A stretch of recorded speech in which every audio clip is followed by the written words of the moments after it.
Olá, boa noite. Um modelo inovador tem revolucionado o consumo da sociedade. Na verdade, muita gente usa esse modelo, mas muitas vezes não se dá conta disso. Eu estou falando da economia compartilhada, que é quando duas ou mais pessoas compartilham um bem ou um serviço. Um exemplo é quando você aluga uma roupa para uma festa.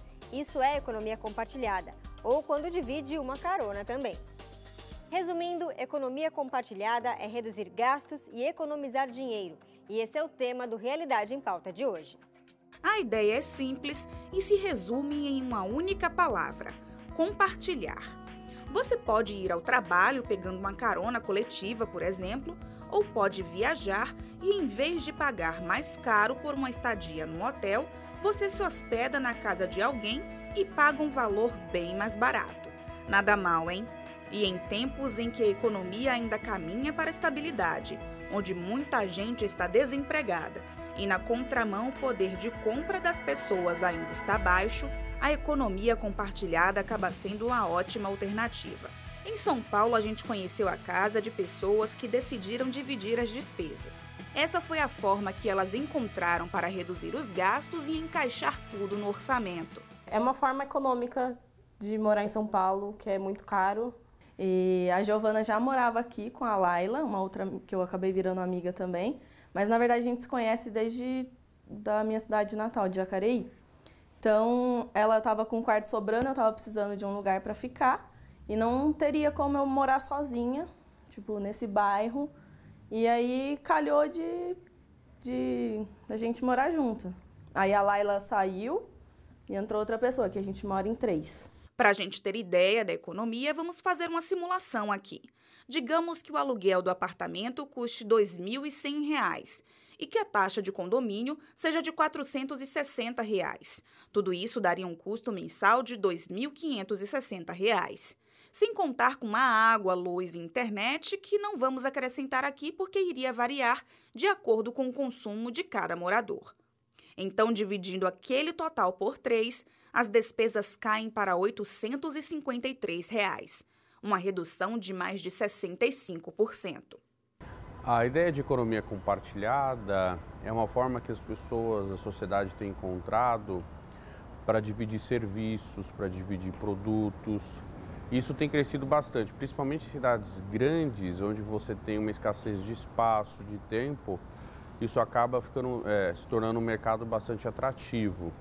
Então, quando a gente, por exemplo, observa os aplicativos de carona ou até mesmo os aplicativos onde você consegue alugar um espaço na sua casa ou dividir um ambiente, os escritórios coletivos, tudo isso está dentro de economia compartilhada.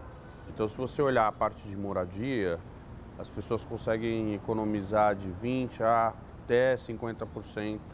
Quando a gente vai para escritório, esse valor aumenta porque você vai dividir o custo fixo com uma série de empresas, uma série de pessoas, então pode chegar até 70%. Enfim, os shares, né, as porcentagens, elas são bastante expressivas. Juliana, Danilo e Giovana moram aqui neste apartamento há mais ou menos 2 anos. Eles dividem todas as contas, aluguel, condomínio, água, luz, internet. Se assim não fosse, seria bem inviável morar neste bairro, neste apartamento. Tudo isso só é possível graças à economia compartilhada. Se o meu pai fosse pagar para eu morar sozinha, jamais seria nesse bairro. Jamais, porque não tem condições. Então, eu moro aqui porque eu divido. Para morar sozinha não seria aqui. Outra forma de dividir despesas é quando você abre as portas de sua casa para hospedar alguém ou se você passar uns dias na casa de terceiros. No Japão, por exemplo, esse tipo de serviço faz sucesso. A comunidade do Airbnb gerou 920 bilhões de ienes, ou 8 bilhões e 400 milhões de dólares em impacto econômico no Japão em 2016. Você pode experimentar o estilo de vida no Japão em uma longa experiência com o Airbnb, que você não pode obter com um hotel. E você também pode experimentar o intercâmbio com um anfitrião, o que você não pode fazer com um hotel. Acreditamos que os mercados de Airbnb e hotel são duas coisas diferentes. E cada vez mais o consumo colaborativo vai ganhando espaço.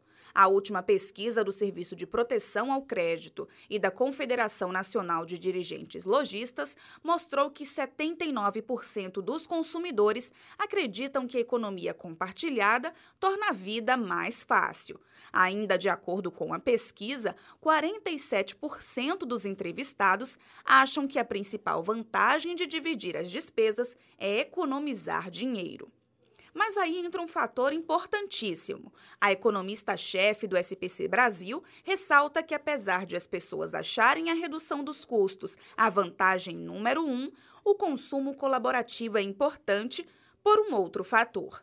Bom, a primeira vantagem é a questão do consumo consciente. Então, as pessoas, quando usam o mesmo bem em conjunto, isso acaba sendo melhor para o meio ambiente, acaba sendo melhor por conta de produção menor, enfim. O consumo consciente é a primeira vantagem. Mas também tem a vantagem da economia de dinheiro. Então, ao invés de comprar um carro, eu posso usar o aplicativo de transporte somente quando eu tenho necessidade. E tem uma terceira vantagem também, que é a possibilidade de ganhar dinheiro. Com a economia colaborativa, eu posso, por exemplo, vender algum bem que eu não quero mais, ou disponibilizar um bem para aluguel, enfim. Existe a possibilidade de economia de um lado e de ganhar dinheiro do outro. E para a Giovana tem outra vantagem também. Benefícios? A companhia, né? Que a gente tá sempre junto, fazendo comida, ou... Enfim, a gente faz tudo junto, quando todo mundo tá aqui, né? Quando eu pergunto o que elas mais gostam de fazer juntas, a resposta é rápida. Comer...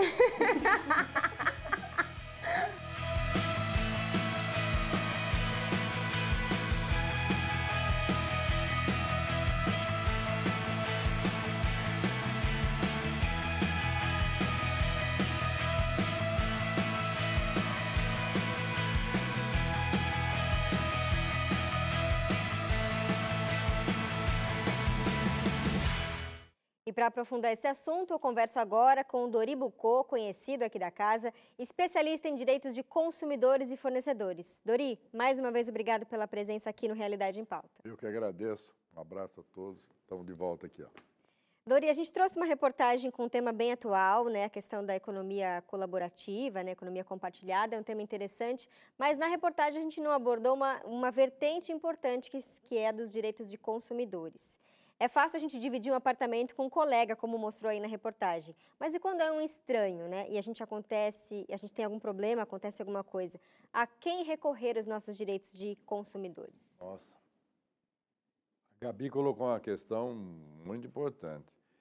Como nós vimos na reportagem, são pessoas que se conhecem, né? Então já é um pouco mais tranquilo. Mas mesmo assim, nós temos que ter as regras pré-estabelecidas. Então, deve ter um contrato de locação em nome de uma e passa para as outras duas para fazer, olha, vocês vão ter esses gastos, essas despesas, essas responsabilidades.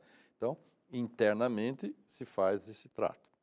Porque senão quem fica devendo sempre vai ser uma só pessoa e os outros estão lá morando e não vão pagando. E isso, às vezes, dá errado com gente conhecida.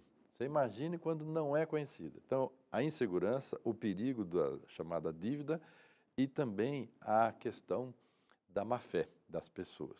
Como são pessoas civis, são pessoas físicas, nós não temos uma relação de consumo entre elas, mas nós temos se for o proprietário. Então, nós vimos no Japão, é uma outra postura, um outro comportamento, uma outra educação.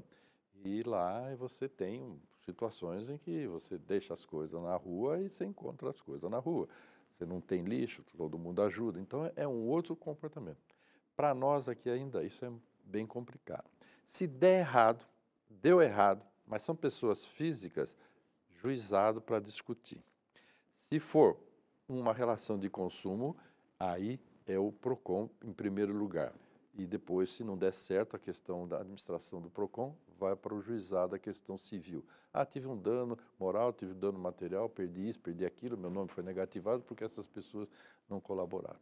A gente citou na reportagem o caso do Airbnb, né, um aplicativo bem conhecido de hospedagem ali.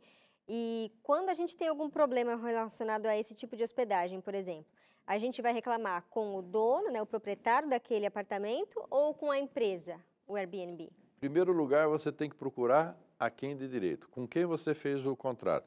Porque às vezes a plataforma ela só indica. Se bem que está sendo montado dentro do Código de Defesa do Consumidor um chamado capítulo do comércio eletrônico e também da questão do superendividamento. Mas nessa parte dentro do comércio eletrônico. O que é isso? Como o código é de 1990, não existia internet, micro-ondas, celular, não existia nada disso que nós estamos vendo nessas plataformas. A lei, hoje em dia, só tem um artigo, que é o 49, que diz que quando você compra fora do estabelecimento, você tem direito à devolução em 7 dias de prazo quando você recebe, sem pagar nada, sem defeito nenhum. Já não existe esse direito quando é loja física. Então, quando surge algo tão novo igual essa plataforma, as pessoas ainda têm essa dificuldade para tratar isso. Com quem que eu vou recorrer? Existem outros sites que você verifica a pontuação daquele vendedor. Então eu vou comprar. Se aquele vendedor não me atender, não me mandar, não é? Aí eu denuncio, ele perde a pontuação. Mas a plataforma, às vezes, ela diz que não tem responsabilidade nenhuma. Já na lei, diz que tem responsabilidade solidária. Então, o capítulo do comércio eletrônico, que ainda deve sair logo, eu participei disso, mas já faz 6 anos que nós estamos trabalhando essa questão, vai dizer que a plataforma tem que conhecer quem ele está postando em seu nome. Olha, essa plataforma é do senhor. Porque senão vem pedofilia, prostituição, vem golpes, vem situações criminosas. Eu não tenho nada com isso. Ué, mas peraí, você nem pesquisou, não sabe nem com quem você está trabalhando, então terá a responsabilidade solidária. E, Gabi, e quando você compra lá fora de um site, por exemplo, chinês? Não vem, se vem errado, se vem muito tempo depois. E aí, você vai discutir com quem? Vai reclamar para quem? Um chinês, que não vai entender o que você está falando. Bom, então eu vou reclamar na empresa. Mas se essa empresa não tiver representatividade, não tem representatividade, não tem a legislação do Brasil. Você vai fazer a legislação do país de origem.